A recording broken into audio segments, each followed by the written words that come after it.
प्यारी साध संगत जी को मेरा नमन। साध संगत जी सद्गुरु उसकी मदद करते हैं जो उन पर भरोसा रखता है। उनकी शब्द में ताकत है जो किसी संत सद्गुरु ने बख्शा हो। तो आइए सुनते हैं आज की साखी। एक बार का जिक्र है, एक स्त्री किसी महापुरुष की सेवा किया करती थी। महात्मा का डेरा नदी के पार था। उसका यह नियम था कि हर रोज महात्मा के लिए दूध ले जाना है, सत्संग सुनना है और वापस आ जाना है। पहाड़ी इलाकों में से कई जगह ज़रूरत के मुताबिक दरिया पर पुल बांध देने का रिवाज है। जब बर्फ़ पिघलनी शुरू होती है तो पुल तोड़ देते हैं। जब पुल टूट जाता है तो वहाँ आना जाना बंद हो जाता है। वह इलाका भी इसी तरह का था। कुछ समय तो वह स्त्री महात्मा की सेवा करती रही। आखिर एक दिन कहने लगी, महात्मा जी, मैं रोज़ दूध लाती थी, कल पुल टूट जाएगा, इसलिए कल से मैं नहीं आ सकूंगी। उन्होंने कहा, एक शब्द तुम्हें बताते हैं, उसे याद कर लो और उस शब्द को पढ़ती हुई पानी पर से इसी तरह आया जाया करना जिस तरह पुल या ज़मीन पर चलते हैं। सो वह रोज़ दूध लेकर आती और वापस चली जाती। किसी बेशी साधु को पता चला। उसने उस माई को बुलाकर पूछा कि तू क्या पढ़ती है जिससे पानी में डूबती नहीं। उसने उसे शब्द बता दिया। अब शब्द में ताकत तो नहीं होती, ताकत तो देने वाले अभ्यासी से आती है, ना कि केवल बोलने से। लेकिन उस बेशी साधु को क्या पता, मन में कहता है, अच्छा चलो चलकर आजमाते हैं।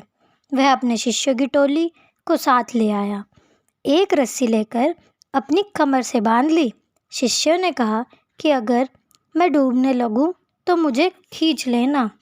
सो लगा चलने नदी पर। शब्द पढ़ता हुआ वह पानी में दाखिल हुआ ही था कि लगा डूबने। फौरन चीखा, खींचो खींचो। शिष्यों ने एकदम खींच लिया।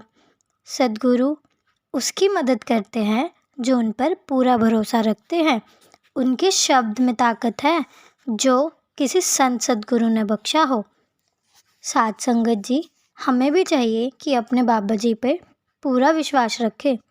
यदि तुमको राई के दाने के बराबर भी विश्वास होता तो तुम इस शहतूत के पेड़ से अगर कहते कि जड़ से उखड़कर समुद्र में लग जा तो वह तुम्हारी मान लेता। सो गुरु पर विश्वास तो ऐसी चीज़ है जो दुनिया की बड़ी से बड़ी और छोटी सी चीज़ छोटी चीज़ को बदल दे। सो हमें भी चाहिए अपने गुरु पर भरोसा रखें और उसी प्रकार करें जो वह हमें ज्ञान बख्शते हैं। हमारे बाबा जी तो हमें सिर्फ एक बात कहते हैं कि भजन और सिमरन में मन लगाओ, इसी ने साथ देना है, बाकी दुनियावी चीज़ें यहीं रह जानी है। अगर भजन सिमरन करेंगे, बाबा जी के साथ ले जोड़ेंगे तो इस दुनियावी चीज़ों से ऊपर उठ जाएंगे। नहीं तो अगर ये मनुष्य जीव भी बर्बाद कर दिया तो फिर जाने मनुष्य चोला मिले ना मिले, किस योनि में आकर कर्मों का भुगतान देना पड़ेगा।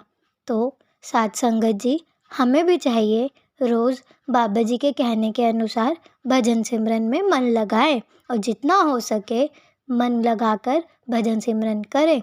बाकी तो सब गुरु के हाथ में है। तो साध संगत जी, आज की साखी बस यहीं तक। मिलते हैं आपसे एक नई साखी के साथ।